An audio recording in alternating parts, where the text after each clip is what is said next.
hello students, welcome to Studify Success. I am your mentor Priya Pal and आज की class में हम पढ़ने जा रहे हैं क्लास 10th मैथ्स का चैप्टर नंबर 4 जिसका नाम है क्वाड्रेटिक इक्वेशन. ओके, तो सबसे पहले हम देखेंगे कि क्वाड्रेटिक इक्वेशंस होती क्या हैं और उसके बाद हम एक्सरसाइज 4.1 और 4.2 के कुछ क्वेश्चंस और वर्ड प्रॉब्लम सॉल्व करेंगे. Okay, now move to the next slide.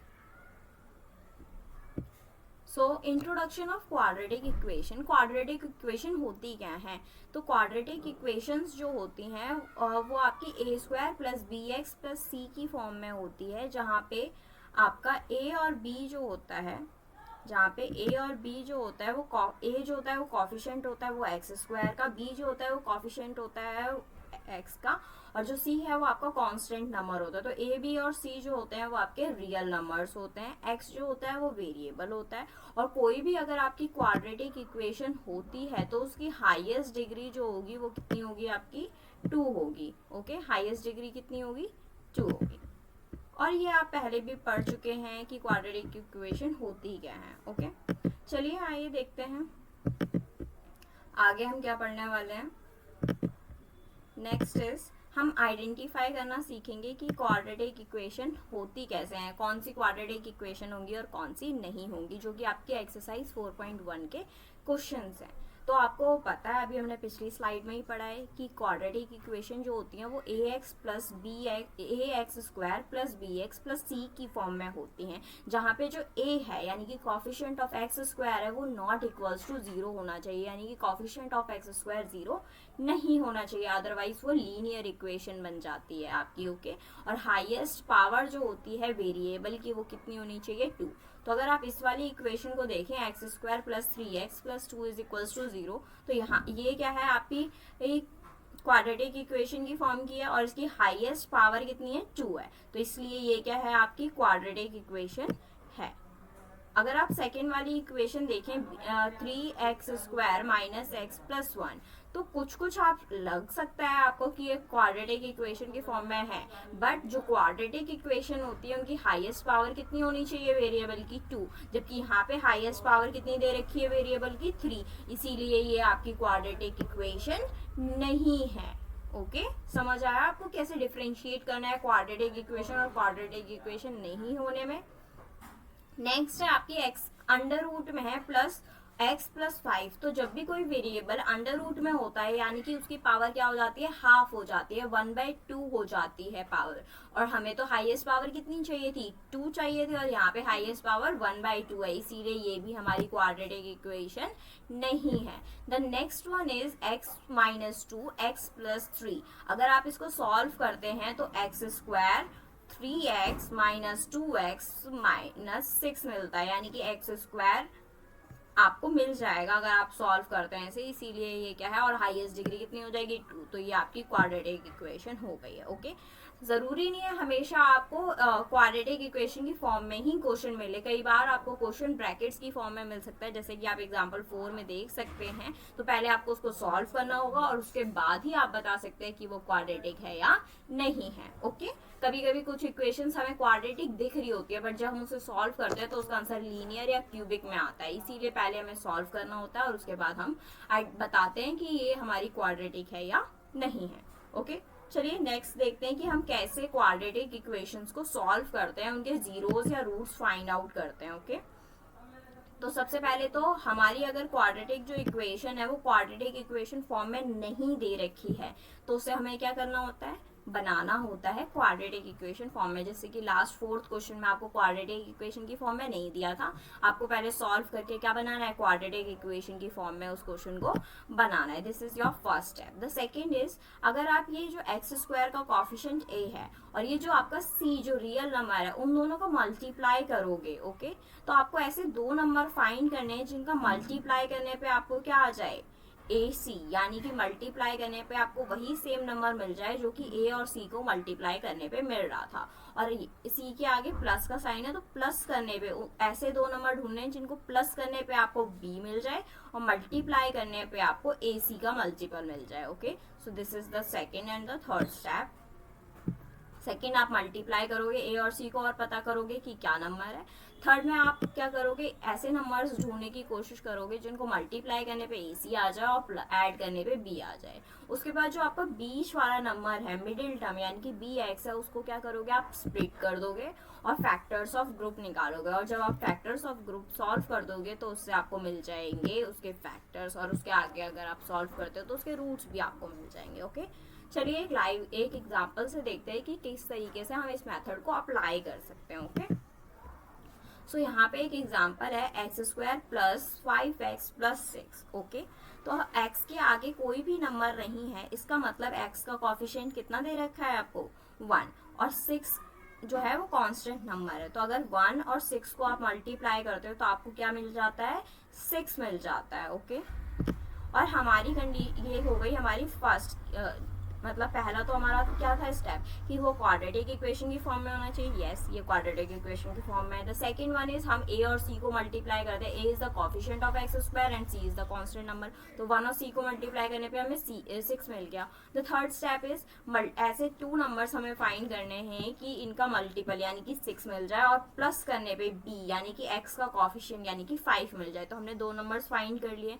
2 और 3 को अगर प्लस करते हैं तो 5 आ जाएगा, 2 और 3 को मल्टीप्लाई करेंगे तो 6 आ जाएगा। अब जो मिडिल टर्म था, फोर्थ जो हमारा स्टेप था, उसमें मिडिल टर्म को क्या करते हैं, स्प्लिट करते हैं, यानी कि 5 की जगह पे हम 5x की जगह पे हम क्या कर सकते हैं, इसको ब्रेक करके 2x प्लस 3x भी लिख सकते हैं। तो हमारी इक्वेशन क्या हो गई है, x² plus 2x plus 3x plus 6। अब क्या लेंगे, हम कॉमन लेंगे कि इन दोनों जो ये हमारे फर्स्ट नंबर है इन दोनों में क्या कॉमन है। तो आप देखें तो x कॉमन है, x अगर बाहर आ गया तो फर्स्ट वाले नंबर में से x बचेगा, यहाँ पे भी x अगर हमने कॉमन ले लिया तो यहाँ पे हमारे पास 2 बच गया। ओके, अगेन ये जो दूसरा नंबर है उसमें से अब हम कॉमन लेंगे तो ये यहाँ पे हमारा 3 कॉमन है, तो 3 कॉमन लेंगे तो फर्स्ट वाले नंबर में x बचेगा, और यहाँ से अगर 3 कॉमन लेंगे तो यहाँ पे हमारा 2 बच जाएगा। ओके, आप देख सकते हैं अगर आपके ये कॉमन लेने के बाद ये दोनों ब्रैकेट्स की जो वैल्यू है वो अगर सेम आ जाती है तो इसका मतलब है कि अभी तक आपने जो भी स्टेप्स किए हैं वो बिल्कुल सही किए हैं। इन दोनों ब्रैकेट्स की वैल्यू हमेशा सेम ही आती है, अगर ये डिफरेंट आ रही है इट मीन्स आपने कोई मिस्टेक करी हुई है ऊपर। ओके, तो जो 2 कॉमन ब्रैकेट्स हैं उनको हमने लिख दिया x प्लस 2, उसके बाद जो बचे हुए नंबर्स हैं x प्लस 3 यहाँ पे वो सेकंड ब्रैकेट में लिख दिए। तो ये जो आपके ब्रैकेट्स में आए हैं वो क्या है, आपके फैक्टर्स हैं, इस क्वाड्रेटिक इक्वेशन के क्या है, फैक्टर्स हैं। तो x की वैल्यू जो भी आपका ये फैक्टर्स है उसको आप 0 के इक्वल रखते हो, प्लस का 2 दूसरी साइड जाएगा तो क्या हो जाएगा, x की वैल्यू 1 आ जाएगी माइनस का 2 और 1 हो जाएगी माइनस का 3। तो इस तरीके से हम मिडिल टर्म स्प्लिट करके क्या करते हैं, फैक्टर्स पता करते हैं और उससे उसके जीरोस पता करते हैं। यहाँ पे तो आपका x² का कॉफिशिएंट 1 था, बट अगर x² का कॉफिशिएंट कोई नंबर है तो कैसे करेंगे, आइए देखते हैं। तो यहाँ पे अगर आप देखें 2x² plus 7 plus 3 is equals to 0 है, x² का कॉफिशिएंट कितना है 2। Okay, so the first step is कि क्वाड्रेटिक इक्वेशन की फॉर्म में होना चाहिए है। द सेकेंड स्टेप कि हम जो a है यानी कि कॉफिशिएंट ऑफ x² यानी कि 2 और जो नंबर c है यानी कि 3, इन दोनों को मल्टीप्लाई करेंगे तो 2 3 का कितना हो गया आपका 6 हो गया, और प्लस करने पे हमारे पास क्या आना चाहिए, नंबर 7 आना चाहिए। तो अगर मैं 6 प्लस 1 लेती हूँ तो 7 आ जाएगा, 6 को 1 से मल्टीप्लाई करूंगी तो भी 6 आ जाएगा। तो मल्टीप्लाई करने पे हमें 6 मिलना चाहिए और प्लस करने पे हमें 7 मिलना चाहिए। तो हमारे जो नंबर है वो 6 प्लस 1 है। ओके, जो मिडिल टर्म था 7x की जगह क्या लिखा जा सकता है, 6x प्लस x लिखा जा सकता है। अब नेक्स्ट स्टेप इज क्या, हमें कॉमन लेना है, सही बोला आपने। तो हम कॉमन ले लेंगे, 2x यहाँ से कॉमन लेंगे तो यहाँ पे बचेगा x, और यहाँ से अगर आप 2x कॉमन लेंगे तो यहाँ पे बचेगा 3। अगेन जो ये नंबर है इनमें से कोई भी नंबर x और 3 में कुछ भी कॉमन नहीं है तो हम प्लस 1 ले लेंगे तो हमारा नंबर बचेगा x प्लस 3। ओके, तो अगेन मैंने आपको बोला था कि ये दोनों ब्रैकेट सेम होने चाहिए, तो यहाँ पे भी आपका x प्लस 3 और यहाँ पे भी x प्लस 3 आ गया, इसका मतलब ये आपका सही क्वेश्चन है। ओके, तो x प्लस 3 को हमने लिख दिया एक बार, और जो 2 नंबर बचे हैं उनको अब एक साथ लिख देंगे यानी कि x² प्लस 1। तो आपका एक कॉफिशिएंट अगर इसको 0 के इक्वल रखोगे तो x की वैल्यू 1 तो क्या आ गई आपकी माइनस की 3 आ गई है, और 2x प्लस 1 को अगर 0 के इक्वल रखोगे प्लस दूसरी साइड प्लस 1 दूसरी साइड जाएगा तो माइनस का 1 आ जाएगा, मल्टीप्लाई का 2 दूसरी साइड जाएगा तो डिवाइड आ जाएगा, तो x की वैल्यू -1/2 हो जाएगी। ओके, आई होप आपको ये समझ आ गया हो। चलिए आइए देखते हैं कि कुछ वर्ड प्रॉब्लम्स की ओर, कि अगर वर्ड प्रॉब्लम्स आती है तो हम किस तरीके से सॉल्व करेंगे। ओके, तो पहली वर्ड प्रॉब्लम है, the product of to consecutive numbers is 306। दो कंसेक्यूटिव नंबर्स का मतलब लगातार आने वाले नंबर, जैसे कि 8 9 हो गया, फिर 13 14 हो गया, जो नंबर लगातार आते हैं, एक के बाद एक आते हैं, उनको कंसेक्यूटिव नंबर्स बोलते हैं।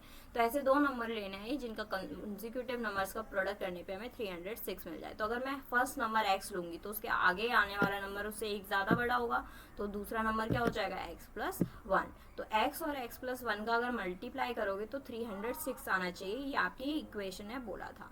x को x से मल्टीप्लाई करोगे तो x स्क्वायर आ जाएगा, x को 1 से मल्टीप्लाई करोगे तो x आ जाएगा, और ये प्लस का 306 और राइट साइड लेफ्ट साइड चला जाएगा तो माइनस का 306 हो जाएगा। तो ये आपकी एक क्वाड्रेटिक इक्वेशन बन गई, जिसमें पहला स्टेप अगर हम देखें तो क्या होता है, मल्टीप्लाई करने पे 306 आना चाहिए और माइनस करने पे x आना चाहिए। तो 18 में से अगर 17 को माइनस कर देंगे तो हमारे पास 1 आ जाएगा, और 18 इंटू 17 करेंगे तो 806 आएगा। सेम मेथड से जिससे हमने अभी पिछले वाले क्वेश्चन को किया है, मिडिल टर्म स्प्लिट करके अगर आप उसको सॉल्व करोगे तो उसके फैक्टर्स आ जाएंगे आपके पास, x प्लस 18 और x minus 17 is equals to 0। अगर आप जीरोस निकालोगे तो आपके पास एक तो आ जाएगा प्लस का 17 और एक आ जाएगा माइनस का 17, ठीक है। तो जो नंबर्स है वो हमें पॉजिटिवली लेने होते हैं, तो यहाँ पे जो करेक्ट नंबर है वो x आ जाएगा, मतलब कि जो आपका फर्स्ट नंबर होगा उसकी वैल्यू 17 हो जाएगी। सेकंड नंबर यानी कि x प्लस 1 कैसे निकालोगे, 17 प्लस 1 करोगे तो सेकंड नंबर 18 आ जाएगा।